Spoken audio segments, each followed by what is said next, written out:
চলে আসলাম আরো একটি রেসিপির সাথে। প্রথমেই এক বাটি তালের পাল, হাফ কাপ পরিমাণ আটা, পরিমাণ মতো নুন, 4 চামচ চিনি গুঁড়ো, সাদা তেল 2 টেবিল চামচ দিয়ে খুব ভালো করে মিশিয়ে নিতে হবে। আবারও হাফ কাপ আটা মিশিয়ে নিতে হবে। তোমরা চাইলে এখানে ময়দা দিয়ে তৈরি করতে পারো, আমি আটা দিয়ে তৈরি করলাম। ডোটা খুব বেশি শক্ত হবে না, রুটির মতো নরম হবে। 10 মিনিট পর শুকনো গুঁড়ো আটা দিয়ে একটু ঠেসে লেচি বানিয়ে নিতে হবে। এরপরে সামান্য আটা দিয়েই বেলে নিতে হবে পরোটাগুলো। বন্ধুরা, গোটা চিনির বদলে গুঁড়ো চিনি মেশালে খুব ভালো করে মেশানো হবে, এই জন্য গুঁড়ো চিনি মিশালাম।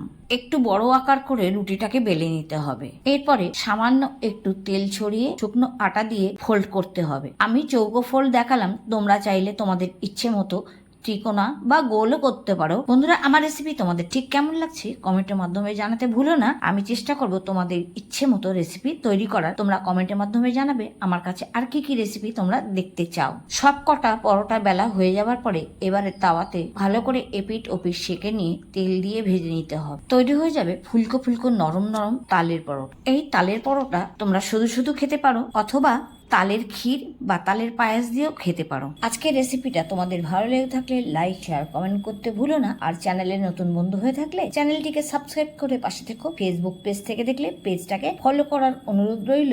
আবারও আসছি নতুন নতুন এরকম রেসিপি নিয়ে। ততক্ষণে সবাই সুস্থ থেকো, পেট ভরে খাও, মন ভরে দেখো।